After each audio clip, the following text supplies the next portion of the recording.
চলেন তাহলে আমরা একটু জেনে নেই লিকুইডিটি মানে কি। আমরা লিকুইডিটি মানে বেশিরভাগ ইনফ্লুয়েন্সারদেরকে বলতে শুনি কি, অ্যাসেল, মানে আপনার স্টপ লস। এটা কি মার্কেট খাওয়ার জন্য বারবার নিচে আসে, এটাকে খায়, তারপর মার্কেট মুভ করে। দুনিয়ার সবচেয়ে ফালতু একটা কনসেপ্টের মধ্যে এটা হচ্ছে সবচেয়ে বড় কনসেপ্ট, যে অ্যাসেল হচ্ছে লিকুইডিটি। লিকুইডিটি মানে হচ্ছে আপনার অর্ডার, ঠিক আছে?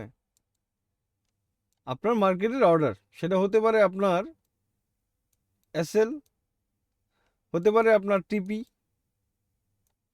টার্গেট মানে কি, যখন আপনি এক্সিট করেন তখন কি আপনার যে ফান্ড আছে সেটা নিয়ে আপনি বের হয়ে যান, আপনার পজিশন ক্লোজ করে দেন, মানে আপনি লিকুইডেশন ফিল করে ফেলেন। সো টিপি আপনার লিকুইডিটি, এসএল আপনার লিকুইডিটি। বাই লিমিট,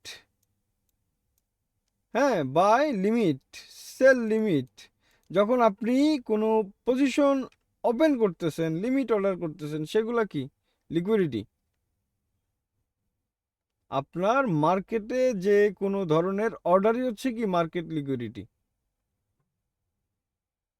এই এসএল এসএল দিয়ে পড়ে থাকবেন না, সঠিকভাবে জানেন। সঠিক জিনিস যদি না জানেন, এই মার্কেট আপনাকে বেকাতেরা করে ছেড়ে দিবে।